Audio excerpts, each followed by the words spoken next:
All right, check it out. People online are blasting Vice President J.D. Vance for being suspiciously quiet after the Department of Justice released over 3 million Epstein files in the form of communications, emails sent and received from Epstein, certain photos on his laptop, all released out into the public. Now, a lot of this drug people who were close to J.D. Vance into the mix. People like Howard Lutnick, the Commerce Secretary of the Trump administration. People like Elon Musk, who was exposed for lying about refusing an invitation to the island, but then we found out he was actually begging to go to the island and Epstein swatted it down. People like Peter Thiel, who was one of J.D. Vance's superheroes who helped him get where he is today. Of course, people like Donald Trump, like this email right here that says, wow, no one found this horrific Donald Trump mention in the Epstein files because it was a handwritten letter that wasn't properly indexed by the DOJ. How convenient. Well, we are about to read this letter right here because J.D. Vance is being, again, suspiciously quiet. The administration is quietly trying to remove things that were posted online,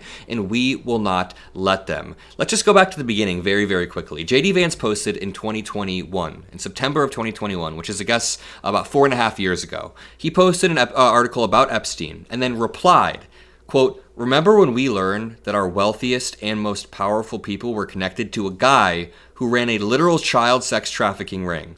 And then that guy died mysteriously in a jail. And now we just don't talk about it." This was 2 years after Epstein reportedly killed himself in 2019 under Trump's first presidency, and J.D. Vance was willing to ask questions back then. But now, people are going viral for pointing out, "I'm crying, dude. J.D. Vance and N-Wokeness haven't tweeted in days." Someone said, "It's genuinely so funny that J.D. Vance hasn't posted at all in the last 4 days." Now, since then, he has posted, but he's only posted, quote, "fantastic lineup for the TPUSA halftime show, including the great Bob Ritchie." Dude, what are you posting? Someone replied, "Hey man, can you comment on the new batch of Epstein files? Or maybe just this one 2016 email about the Epstein and your mentor Peter Thiel about Trump?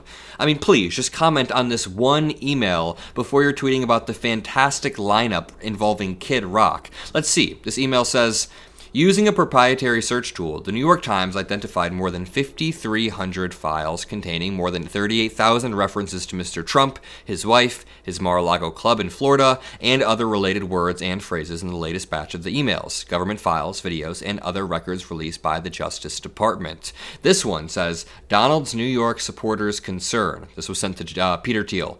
"Donald's New York supporters concerned. We can talk if you like. He cannot release his tax returns, so what are his options?" This was in 2016. Peter Thiel and Jeffrey Epstein were talking about how Donald Trump cannot release his tax returns. Well, guess what else they do not want to release, did not ever want to release, and then were forced to and are now trying to remove them. These Epstein files in particular. Brian Krasenstein points out, breaking, proof that the DOJ is scrubbing files with Trump's name in them. Today, there are 1,513 raw results for Donald Trump. Yesterday at 9:15 a.m., there were 199 more files with that exact same mention. People are tracking every single day and realizing they are doing this all in the public. They are removing this all in the public. It says, if they're doing this in front of us, just imagine what they're hiding behind closed doors. Today, there are 1,513 search results for Donald Trump. Yesterday, there were 1,712. They are very clearly removing things and scrubbing them.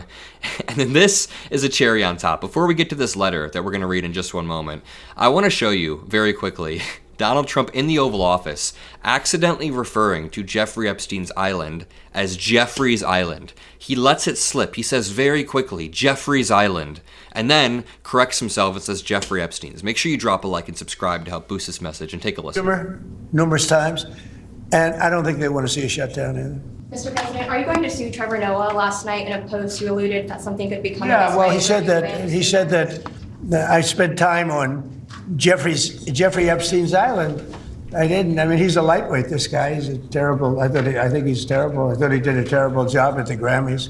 I thought the whole Grammys was terrible. I watched. These guys always just beefing with celebrities because he can't cope with the fact that he was friends with the child sex trafficking celebrity Jeffrey Epstein.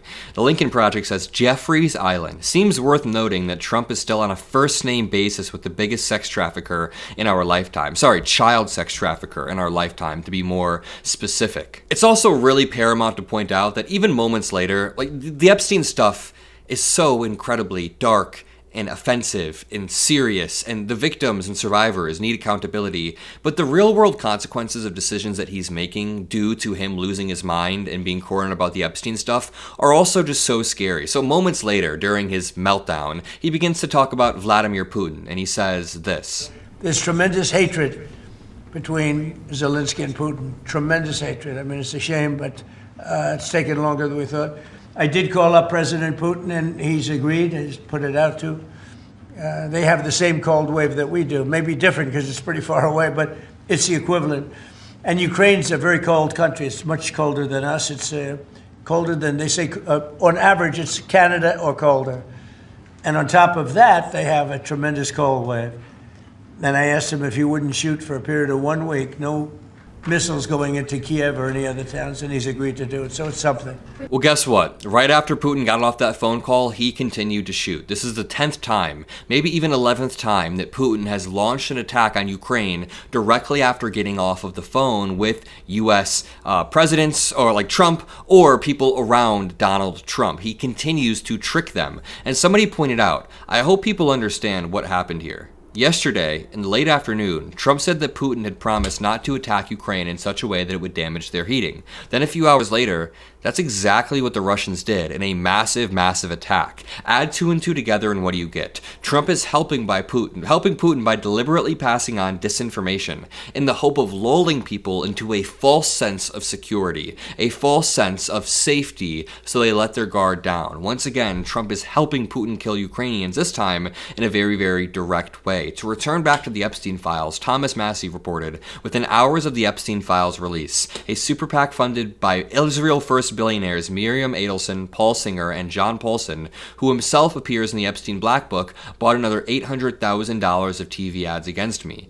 I'll still win, but if I lose, it was worth it. Now, I do want to point out, out of the 3 million pages that were released, some of the allegations in those pages came from FBI intake forms where people could call and basically say anything. So the ones about Bill Clinton ritualistically sacrificing children and drinking their blood, I don't buy those ones as much as I do the ones about Trump and calendar girls and Epstein that are released, because those are actually corroborated by New York Times reports, by multiple people who saw these calendar parties happen. Many of the claims about Trump are rather plausible. Many of the claims about Bill Clinton, beyond the rituals, are plausible. Many things within this are plausible, but in the 3 million pages, there are mentions of people and allegations that aren't quite plausible. But with these, I want you to let me know what you think about this letter right here. Now, it's kind of hard to read, but it reads, Assistant U.S. Attorney, Southern District of New York. 1 St. Andrews Plaza, New York, 10007. Jeffrey Epstein.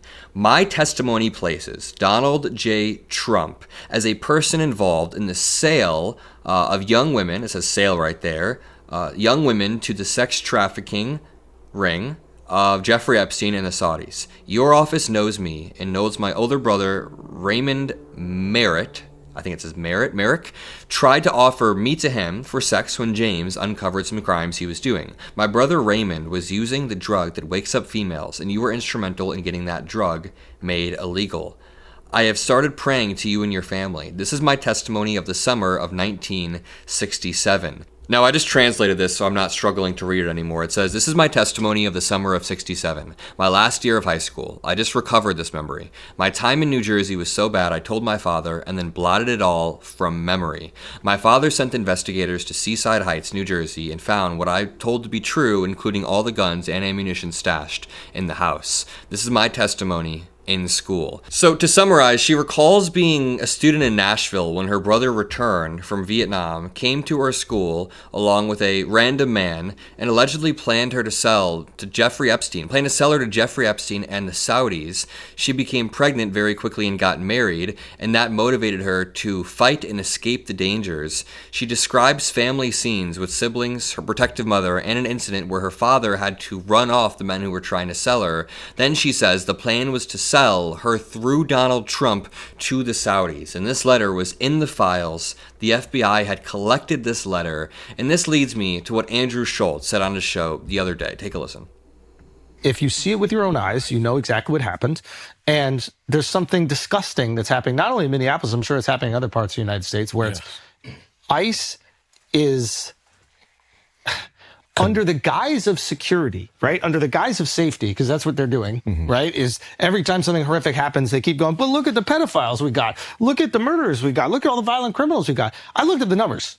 It's 5% of the people they deported are violent criminals. Yes. There's probably more pedophiles in the Oval Office. Exactly. No, exactly. If you bring up another fucking pedophile about deporting and you're not releasing the Epstein list, just shut the fuck up, all of you. Thank you, Andrew Schultz. Very well said. I mean, this is someone who had Trump on his podcast and was buddy-buddy with him about a year and a half ago, and now he's calling him a pedophile, saying there's a pedophile in the Oval Office, and it's obvious what's happening here. It's obvious to anyone with eyes that this administration, people like J.D. Vance and Donald Trump, want to call U.S. citizens, protesters, domestic terrorists, while then running cover for the very people that were on Epstein's island, were now in the Oval Office. I'm going to leave it there. I love you all. Make sure you subscribe below. I'll see you in the next video, and peace out. By the way, J.D. Vance needs to say something, anything about this.